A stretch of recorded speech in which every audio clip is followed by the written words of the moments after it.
Hi friends, ഞാനിന്നിവിടെ ഒരു വഴുതനങ്ങ വറുത്തരച്ച കറിയുമായിട്ടാണ് വന്നിരിക്കുന്നത്. അപ്പോൾ നമുക്ക് ഇതിലേക്ക് എന്തൊക്കെയാണ് ആവശ്യമുള്ളതെന്ന് നോക്കാം. അപ്പോൾ അതിനായിട്ട് ഞാനിവിടെ ഒരു 3 വഴുതനങ്ങ എടുത്ത് വെച്ചിട്ടുണ്ട്. പിന്നെ ഒരു 3 പച്ചമുളകും ഒരു ചെറിയ സവാളയും പിന്നെ ഒരു മുറി തേങ്ങ, പിന്നെ കുറച്ച് മഞ്ഞൾപ്പൊടി, മുളക് പൊടി, മല്ലിപ്പൊടി, ഉപ്പ്, പിന്നെ കുറച്ച് വാളംപുളി വെള്ളത്തിലിട്ട് വെച്ചിട്ടുണ്ട്. ഇനി നമുക്കിത് എങ്ങനെയാണ് തയ്യാറാക്കുന്നത് നോക്കാം. അപ്പോൾ ആദ്യം നമുക്ക് ഈ വഴുതനങ്ങ കഴുകി ക്ലീനാക്കിയിട്ട് ചെറിയ കഷ്ണങ്ങളാക്കി നുറുക്കിയിട്ട് വരാം. അപ്പോൾ ഞാനത് ആദ്യം റെഡിയാക്കിയിട്ട് വരാം.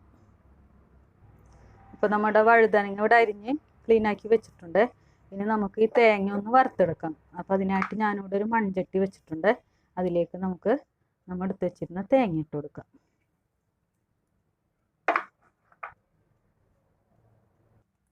അപ്പോൾ നമ്മുടെ തേങ്ങനെ നന്നായി വെള്ളം വലിച്ചെടുത്തതിന് ശേഷം ഇതിലേക്ക് കുറച്ച് വെളിച്ചെണ്ണ ഒഴിച്ചിട്ട് നമുക്ക് നന്നായി വറുത്തെടുക്കണം. നന്നായി വെള്ളം വലിഞ്ഞിട്ട് വെളിച്ചെണ്ണ ഒഴിച്ചു കൊടുത്താൽ മതി.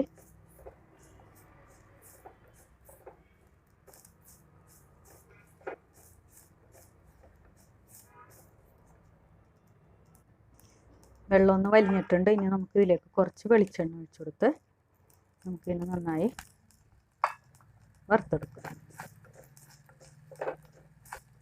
ഒരു ബ്രൗൺ കളറാവുന്നത് വരെ നമുക്ക് ഇതിനൊന്ന് വറുത്തെടുക്കണം.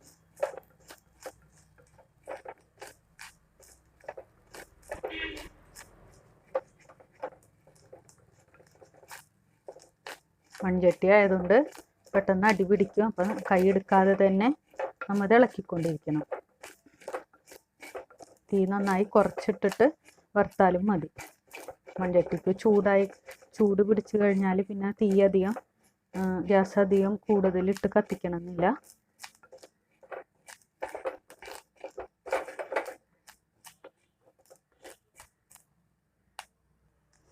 അപ്പോൾ നമ്മുടെ തേങ്ങ ഇവിടെ നന്നായി മൊരിഞ്ഞിട്ടുണ്ട്.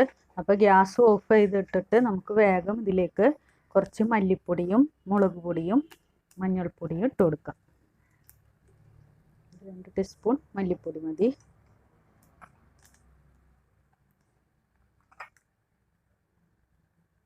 2.5 ടീസ്പൂൺ മുളക് പൊടി, 1/2 ടീസ്പൂൺ മഞ്ഞൾപ്പൊടി.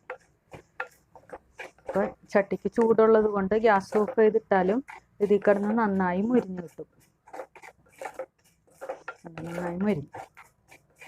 ഇനി നമുക്കിത് ഒരു മിക്സി ജാറിലേക്ക് ഇട്ടിട്ട് നന്നായി ചൂടാറിയതിന് ശേഷം നമുക്ക് നന്നായി അടിച്ചെടുക്കാം. എന്നിട്ട് നമുക്ക് ഈ ചട്ടിയിൽ തന്നെ നമ്മുടെ വഴുതനങ്ങയെ വഴറ്റിയെടുക്കണം. അപ്പോൾ നമുക്കിത് മിക്സി ജാറിലേക്ക് മാറ്റാം. അപ്പോൾ നമ്മുടെ തേങ്ങ ചൂടാറി വരുമ്പോഴത്തേക്കും നമുക്ക് ആ ചട്ടിയിൽ തന്നെ കുറച്ച് വെളിച്ചെണ്ണ ഒഴിച്ചിട്ട് നമ്മളിവിടെ എടുത്ത് വെച്ചിരുന്ന പച്ചമുളകും സവാളയും ഒന്ന് ചെറുതായിട്ട് വഴറ്റി കൊടുക്കാം. അപ്പോൾ നമ്മുടെ സവാളയും പച്ചമുളകും നന്നായി വഴറ്റി വന്നിട്ടുണ്ട്. ഇനി ഇതിലേക്ക് നമ്മൾ എടുത്ത് വെച്ചിരിക്കുന്ന വഴുതനങ്ങ ഇട്ട് നന്നായി ഒന്ന് വഴറ്റി കൊടുക്കാം.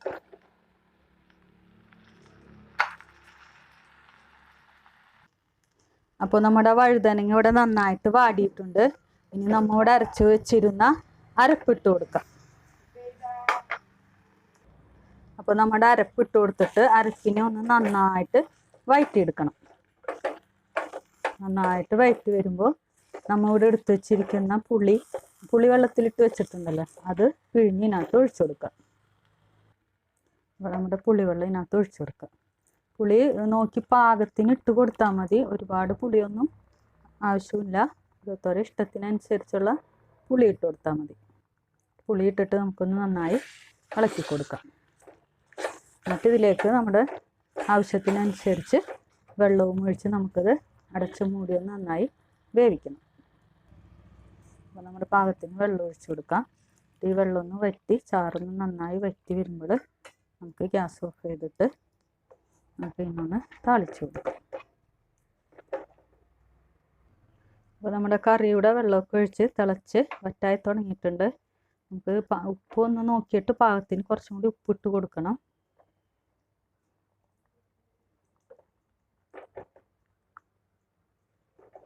നന്നായി വറ്റിയതിന് ശേഷം നമുക്ക് ഒന്ന് താളിച്ചെടുക്കാം. അപ്പോൾ നമ്മുടെ കറി ഇവിടെ തിളച്ച് വറ്റി നല്ല കറിയായിട്ടുണ്ട്. ഇനി നമുക്ക് ഇതിലേക്ക് കുറച്ച് കടുക് പൊട്ടിച്ച്, ഇവിടെ ഒരു ചട്ടി അടുപ്പത്ത് വെച്ച് അതിൽ കുറച്ച് വെളിച്ചെണ്ണ ഒഴിച്ചിട്ടുണ്ട്. കുറച്ച് വെളിച്ചെണ്ണ ഒഴിച്ച് കടുക് പൊട്ടിച്ചാൽ മതി. നമ്മൾ നേരത്തെ 2 തവണ വെളിച്ചെണ്ണ ഒഴിച്ചിട്ടുള്ളതാണ്. അപ്പോൾ വളരെ കുറച്ച് വെളിച്ചെണ്ണ മതി.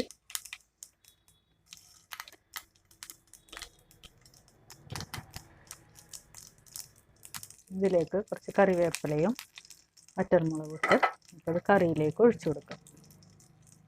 അപ്പോൾ നമ്മുടെ വഴുതനങ്ങ വറുത്തരച്ച കറി ഇവിടെ റെഡി ആയിട്ടുണ്ട്. അപ്പോൾ നിങ്ങൾ എല്ലാവരും ഇതൊന്ന് ട്രൈ ചെയ്ത് നോക്കണം. നല്ല ടേസ്റ്റി ആയിട്ടുള്ളൊരു കറിയാണിത്. അപ്പോൾ നിങ്ങൾക്ക് എല്ലാവർക്കും ഇത് ഇഷ്ടപ്പെടും. അപ്പോൾ നിങ്ങൾക്ക് വീഡിയോ ഇഷ്ടമായെന്നുണ്ടെങ്കിൽ ഇത് നിങ്ങളുടെ കൂട്ടുകാർക്കൊക്കെ ഒന്ന് ഷെയർ ചെയ്ത് കൊടുക്കാം. അപ്പോൾ ഓക്കെ, താങ്ക് യു.